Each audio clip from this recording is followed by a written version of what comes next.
matanong po. Ano po yung unang pumasok sa isip ninyo na makita ninyo ang tablo po? Protesta. Mata natin na ang perang yan para sa lahat. Yung ganit sila, naging makasarili na hindi nila naisip yung mga kababayan na naghihirap.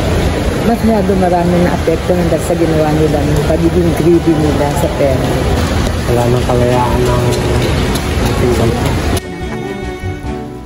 Parang nakapatahimik tayo, parang hindi tayo makapag-voice out kasi natatapatan lang tayo ng pera.